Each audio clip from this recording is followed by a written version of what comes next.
féliciter les jeunes reporters pour leur engagement exceptionnel. Cet engagement que la Convention a pour l'excellence journalistique aussi me fascine. Et votre passion pour ce métier-là, elle reste fondamentale en fait, parce que quand on travaille dans des conditions difficiles, il est très compliqué de le faire s'il n'y a pas de passion. La presse est un pilier de la société et de la démocratie, et vous avez votre rôle à jouer dans la promotion d'un Sénégal souverain, d'un Sénégal juste, équitable et prospère, parce qu'en fait, c'est ce que nous voulons tous. C'est pourquoi vous êtes à l'avant-garde de ce combat pour la bonne information et pour la transparence. Et j'engage le ministre pour ce qui concerne ce que vous avez dit dans votre rapport. J'étais informé du rapport même avant que vous ne soyez là. Et j'ai vu des choses que je comprenais, mais dont je ne savais pas l'ampleur en fait. Je pensais que ça concernait quelques personnes, mais pas à un certain niveau. J'ai pu, lors de ma campagne, quoique courte, voir le travail et les conditions dans lesquelles les journalistes ont travaillé. Elles sont très difficiles déjà sur le terrain. Et si c'est sanctionné en plus d'une faible rémunération, d'une précarité du statut du journaliste au niveau même de l'entreprise de presse, et ça devient compliqué de garder une passion à aller travailler dans ces conditions-là quand le minimum n'est pas garanti, tant dans les conditions de la sécurité par des contrats de travail solides et par une bonne rémunération. Et effectivement, tant que les journalistes seront dans cette situation de précarité-là, ils auront moins d'armes pour combattre face à la tentation de certaines puissances, qu'il s'agisse d'intérêts économiques ou d'intérêts politiques, où l'argent peut ne pas être un problème quand il vise un objectif de communication. Cela doit faire l'objet de concertation entre les entreprises qui sont des employeurs et les travailleurs du milieu de la presse, avec la supervision de l'autorité qui doit veiller à la bonne application des règles qui régissent les contrats de travail entre employés et employeurs. C'est une faute que d'employer quelqu'un et de ne pas reverser les cotisations sociales. Parce que si vous voulez, comme vous l'avez dit, rester journaliste jusqu'à la fin de votre vie, mais la fin de votre vie ne s'arrête pas avec la retraite. Et après, vous faites comment pour vivre s'il n'y a pas de cotisations sociales qui ont été versées? Parce que votre employeur a décidé qu'il avait des problèmes qu'il veut gérer, sur lesquels il ne s'est pas concerté avec vous, qu'il ne va pas cotiser pour vous pour votre retraite sociale. C'est inadmissible et c'est une faute. La loi ne dit pas ça. Votre camarade, votre collègue disait tout à l'heure que la loi est faite pour être appliquée. Je suis totalement en face.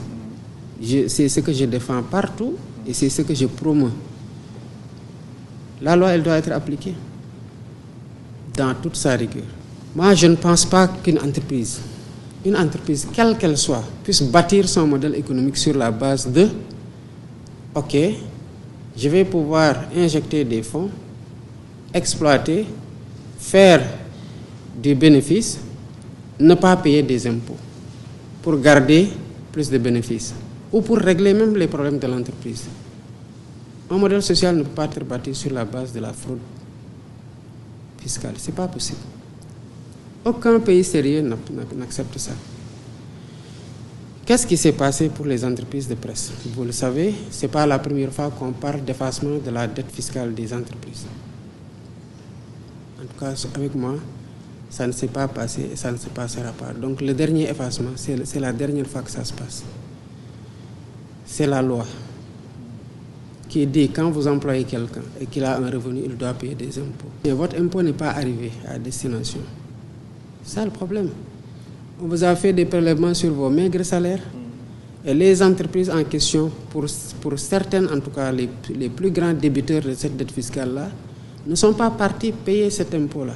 Et cette histoire de fraude fiscale-là, d'abord c'est fini, mais la loi me dit, et je le dis tout le temps au Sénégalais, Je suis le seul Sénégalais qui a levé la main et qui a juré de respecter la loi.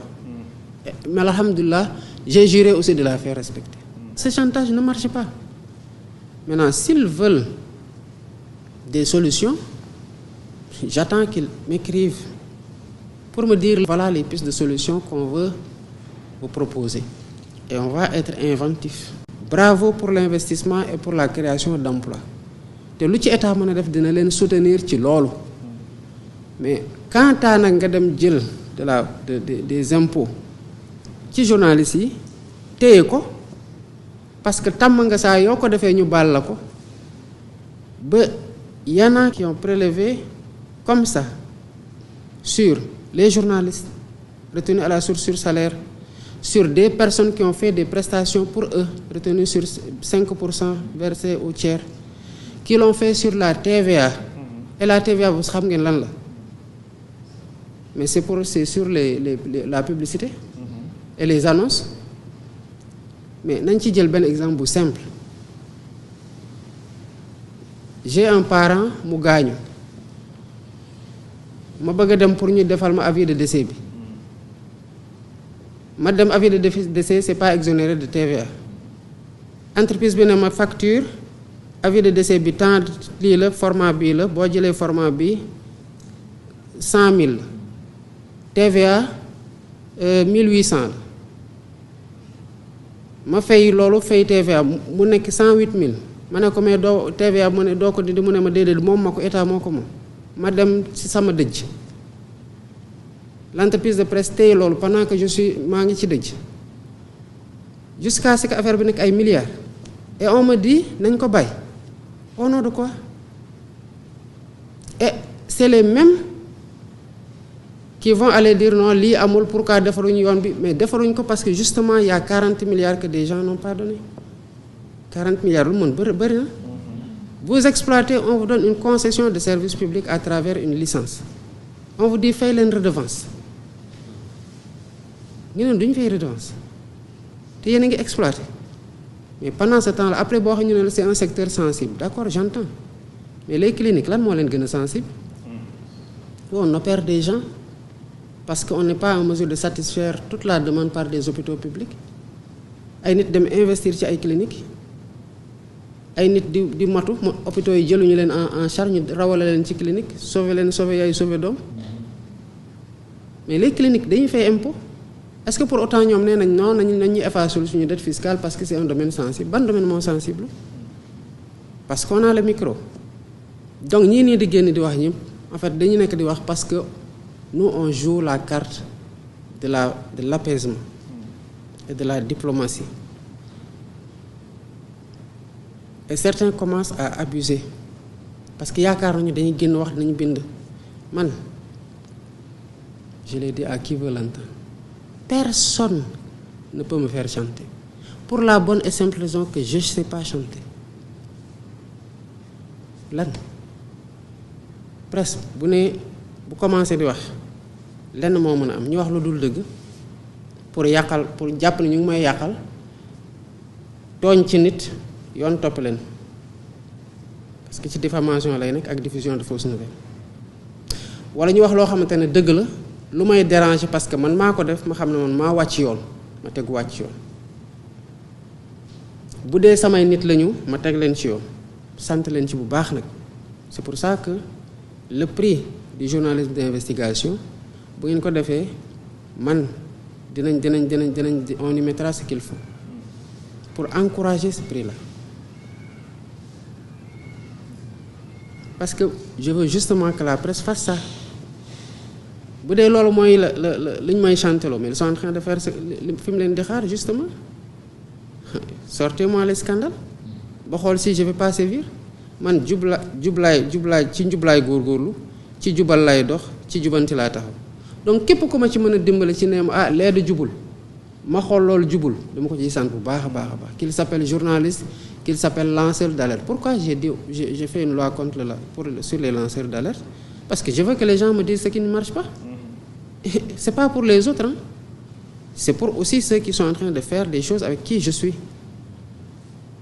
Donc on ne peut pas me faire chanter par rapport à lolo. C'est pour ça que ça ne marche pas. Benen bi mooy, mais on me ferait chanter pourquoi? Pour que je reste président. Qu'est-ce qu'on n'a pas dit de nous? Qui n'était même pas vrai. Est-ce que ça nous a empêchés d'accéder au pouvoir? Non. Ce qui ne nous a pas empêchés d'accéder au pouvoir ne nous fera pas perdre le pouvoir.